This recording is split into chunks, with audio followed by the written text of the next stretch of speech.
thanks for tuning in for today's live sharing here. Today I want to talk about what it actually is, what we might be able to do, what we might want to take care of,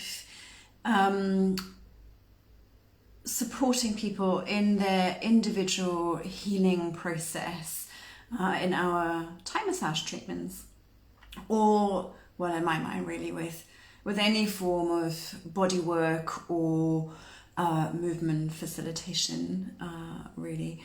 A lot of the time people come to us with pain, that's almost a given, or something that they struggle with, some level of discomfort, potentially a chronic condition as well, and they are dealing with regular flare-ups and episodes of that, and that in turn is very stressful for them, and they might be struggling with that also mentally. And for sure, a lot of people also come with really a whole bunch of stories of kind of trauma patterns that keep bubbling up. Most of my clients probably tick the box that they are dealing with anxiety or panic attacks from time to time. So there is certainly a dysregulation of the nervous system present with most people. And that can be on a really subtle level. It doesn't need to be to a degree that they are not able to cope. They usually do, because they are finding themselves in a position to come to see me, right? So they do have the agency, they do have the ability to do things and try things to help with their healing process, and many of them are on a continuous kind of journey with that. Some of them might be actually going through treatment for something as well, and we might be supporting them in that. So, but most people, what I'm just kind of wanting to say is that most people who come for a session with me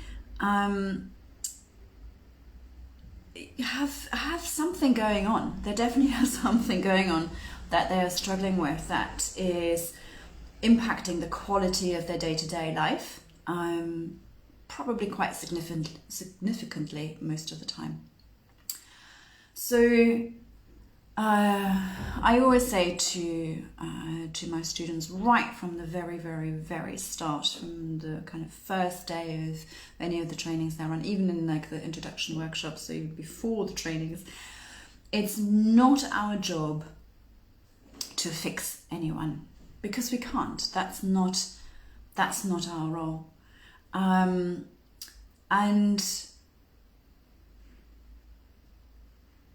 what does that mean?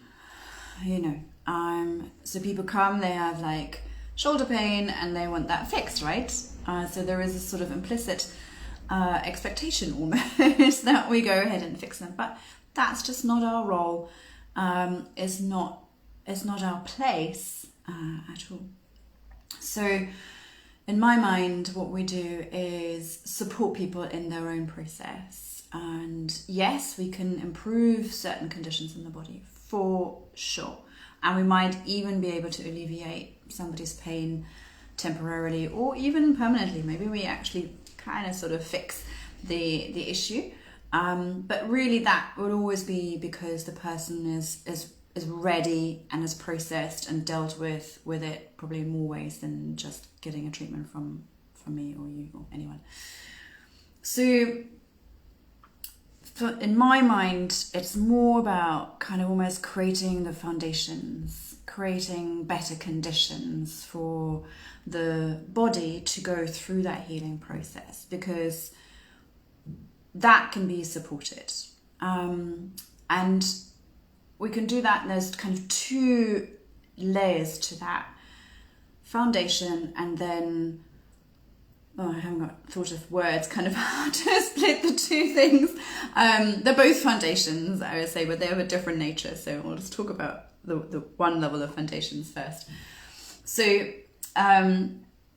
first of all, it would definitely help us as body workers and facilitators to have a really good understanding of the nervous system and what happens in the nervous system when somebody is dealing with something challenging and is in this place of overwhelm. So how does the body biologically and physiologically respond to challenging experiences? That's kind of, almost like let's say, our responsibility to actually fully understand. And I'm not sure that is actually covered in all that many trainings out there. So I come across quite a lot of people who are quite new to bodywork, because I also have a space and people ask me if they can use the space and so on. So I can see how very often people start and move to become like a body worker or massage therapist or something, and I often don't find them all that well equipped in understanding that side of things, which I think though is fundamental. So that's one thing. Also understanding, what chronic pain actually means and what chronic conditions kind of really mean. So I don't think that people come into bodywork after their training with a sufficient enough understanding and enough knowledge actually on how that very often is actually rooted in trauma. It might be rooted in trauma, not categorically, but very often is. And also the role the nervous system plays in all of that. So that's kind of like a knowledge piece that I find is important. But then it's also about really kind of creating the space. So what does that really mean about, creating a safe space? And that's absolutely key. So all of the components we need to really fully understand, and how we can create a comfortable environment for the person so that they will feel comfortable enough in their own body to start to go back to that place of the health inside of them for that healing process to take place. I could talk about just that for a long time, but that is one component to the whole thing. Another is that we as body workers and facilitators, I think, need to really learn how to hone in on our listening skills. It's such an art, and again, it's also something that I'm not sure features all that much in many trainings out there. And I actually don't claim myself that I have mastered this art of true listening. In fact, I think I'm probably miles away, and I'm saying this because I've only met about maybe 2 people in my life who I feel have got close to really being able to truly, truly listen without any judgment, without any prejudice, without any assumptions. It is not that easy, but when you do have the privilege to meet someone who knows how to do that, you will know that you're in the presence of such person. I promise you. So having met a couple of those people, I feel like, okay, I'm still miles away, but it definitely gives me something to aspire to, and it means that I am going to keep trying, and I'm going to keep trying my best, and that's ultimately all I can do. We also need to find a way to offer consistency and sustainability in our care. So I'm not sure that everyone is really sort of considering that properly. So that, people who come to us for sessions, we actually empower them in some way, that they know what to do in between, that they are given certain tools, that they might know that they can count on you, that you're offering a package that is affordable and doable, in tune with the person's needs to support them long term. And what does that entail? What does that mean? It takes consideration. So you can see how we're really kind of talking about foundations of care here, and not so much, okay, so if I really want to support people, I need to know this technique and that technique and kind of know how to move that shoulder and that joint and, you know, da da da da da. That's also handy to have that toolbox, but that's not really the bit that I'm talking about here. I'm talking about the fundamental foundations in my mind. This is my take on things, huh? as always. I think it's really handy and important to have some resourcing tools available. And again, that helps to empower people, but also it will help with dealing with a potential crisis, or, you know, somebody getting anxious or being triggered potentially in the session. I mean, first of all, we should try and understand, you know, what possible triggers are and to avoid them. And still, you know, something might be coming up. And it'll be really helpful to have a toolbox available to then help regulate somebody's nervous system in that more acute situation there and then. But also those tools can be amazing to give away to them, so to teach them. So again, that makes that sort of contributes to that sustainability piece, that they have something that can do by themselves in between sessions, for example, or whenever they might be struggling a bit more and they can't necessarily come and see you straight away.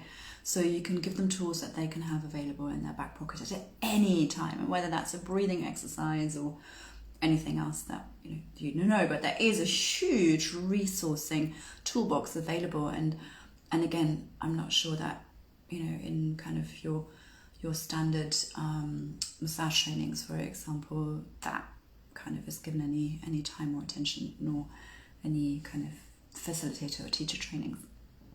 I already mentioned kind of the tendency that we have to make assumptions and to judge. It's sort of written, we're conditioned that way. It's written into our ego by our kind of whole modern lifestyle and culture.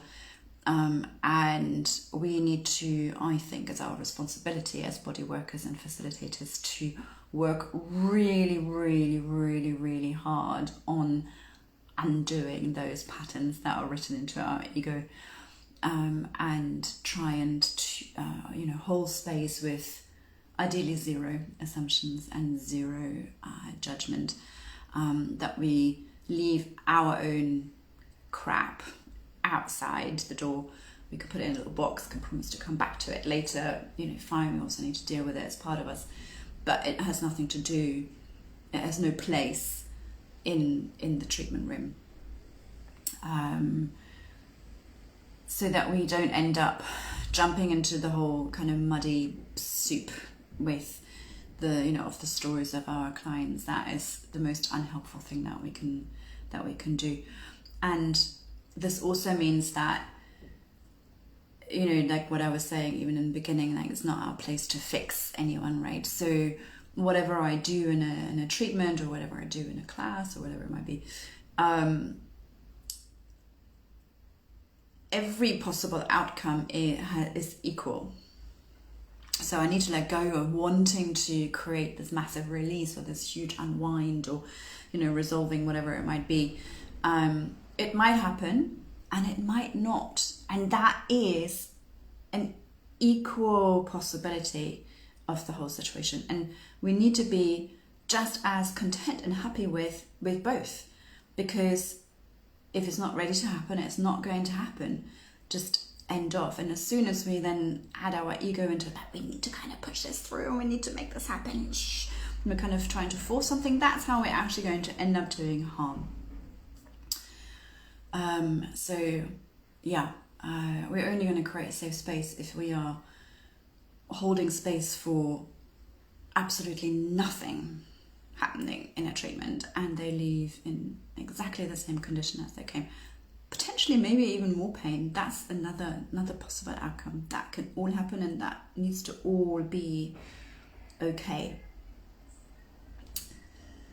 And then we should show up with compassion and empathy, and I guess that also requires that kind of work on ourselves, so that we are more content in our own being, that we deal with our crap on a daily basis, that we sit our bums down and meditate every day, and whatever your practice is, doesn't matter, but that there is a practice, that there's a ritual, there's a routine of self-care, so that I am as regulated in my nervous system as I possibly can be, and so that I can show up more in my true self for my clients.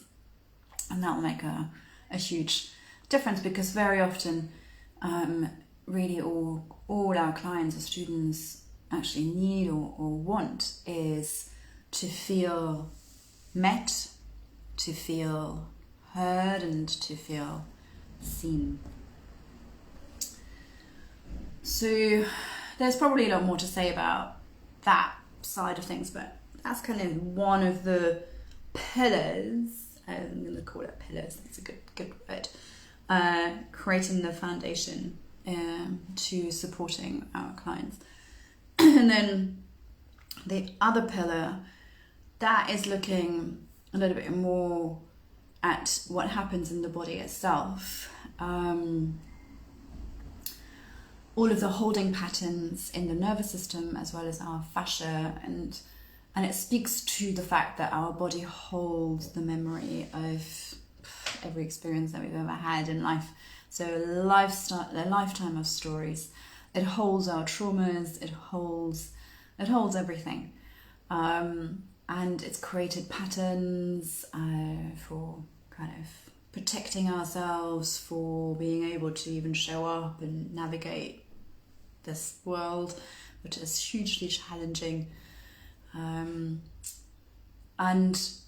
some of those patterns that at some point our body created in order to help us, it created it for us, absolutely, but might just no longer be serving us now, and might be part of why we're experiencing certain pain or certain chronic conditions. So with body-mind practices, with body work, with therapy, with all of this beautiful work, we can, really support the process of rewriting those stories and rewriting those patterns. So we might be able to undo some of the holding patterns in our connective tissues, for example, all of the tension that we're holding that we're not even aware of. And if we are releasing at least a level, a degree of those, that went down the wrong pipe. At least a level of those holding patterns, at least a small degree of some of the tension that we are holding, we might be really kind of breaking up or disturbing those habitual patterns, right? Because most of the time we're not aware that we're holding on because we were holding on in order to get through day-to-day life. So it's become habitual. But with body work, for example, and through touch and the movement, we can rewrite some of that. We can make the body realize, hang on, you're holding here and it's not needed anymore. You're okay right now. You're safe here. You can let that go. And if we peel away at least some of the layers of that tension, of that holding in the body, we're going to improve the conditions in the body for the overall healing process. We're going to improve communication in the tissues, for example. We're going to improve mobility potentially. We're going to improve circulation. It's connected and linked to all systems in the body, so it's also going to foster general health. We can support the process of changing the felt experience of something. So if we are holding all of these stories, we have a certain memory of that felt experience and it triggers us. But the actual experience itself, looking at it objectively, is not harmful. It's just because it's attached to a particular story that it causes us the pain in whatever format. And so we can support through the movement, through the assisted movement, through touch as well, through being in these different positions, in Thai massage, for example, or in body mind practices. It really applies to everything. I keep saying, I list the whole thing, but I was going to say in Thai massage, and I mean all of it. We can to a degree help re-educate the body in its perception of our own stories, and therefore we can slowly change the narrative of those stories and change the felt perception of something, so that touch is not a threat anymore, for example, or that a certain movement feels safe and is not associated to whatever story the body might have been holding. Through releasing a lot of those holding patterns, we are also going to improve general vitality in all of our body systems. I was already really just referring to that a minute ago, how that links to all of our systems. We're going to improve circulation, lymph flow, communication, resonance and vibration through the body. We're going to improve, mobility through the joints. We're going to alleviate some of the stagnation that we all carry around. So there is a real potential for revitalization, because very often, when we're dealing with whatever condition, on top of that, everything gets really sluggish and we get really exhausted, and we can literally feel that, we perceive that physically in our body. There is a real lack of life force, and we can nourish that. We can bring some of that back into the body, into the tissues, into all of our systems. And again, that is going to create better conditions for the overall healing process. You can see how all of that is kind of almost holding somebody's hand and walking with them side by side in their process of dealing with whatever conditions they are dealing with. And more mobility means more life, more movement. So where there is movement, there is life, and a lot of the conditions also mean very limited movement, and that's really, it's almost like sort of pulling life out of you. So we're kind of bringing things back to life. And for sure, absolute fundamental aspect of what we do with the body work is we help regulate the nervous system. We're going to support people coming back into more of a relaxation response in their nervous system, into the place in the nervous system where they feel safe and comfortable. And there's only really ever any healing that's going to take place when we are in that aspect of the nervous system. As long as we're hanging out in the stress response or trauma response in the nervous system, healing is going to be very challenging. So that is a huge aspect of the work we do. And again, you see how that is, again, really a pillar, the foundation to what we do. And then we can address, of course, certain specific issues. So it could be that, somebody might be really struggling with their digestion or something, and we might be working on the internal organs and free more space there and bring better circulation into the organs. Or it might be that somebody is dealing with severe regular headaches, and we can, obviously stimulate the sen lines and work with certain acupressure points, and can release some of the tension around the neck or the back along the spine. We might be working and checking in and getting things flowing in the craniosacral system. And again, that's definitely also kind of foundation. I must do that in every treatment, but we might have an idea that there is something stuck there that is contributing to the issue. Whatever else it might be, already mobilized around a joint, or free up the spine, and you know, so there we're going in more specifically with a focus, and again, not to fix anything, but simply to maybe improve some of the conditions so the body can then integrate that and continue and do their healing. So yeah, that's my take on things, how I would approach treatment, and what I try to put across in all of the trainings. And this is very much going to be the foundation of a new course that I'm running very soon, from the 9th to the 15th of May. And it's an advanced course for Thai massage, working with pain, chronic conditions, and trauma. So I'll post the link below the video, maybe that grabs your interest if you want to join us. Be lovely to see you. And of course it also forms the foundation of, I guess, treatment. So maybe some of this was resonating with you personally, and you might kind of want to try. I am in Lisbon, available for treatments. Most of the time I'm here, so you probably know how to get hold of me. If you have any questions, any comments, any observations, as always, I'd love to hear from you. Please do use the comments below the video, wherever you are catching it. And for now, that's it. Enjoy the rest of your week and take care of yourselves. Bye for now.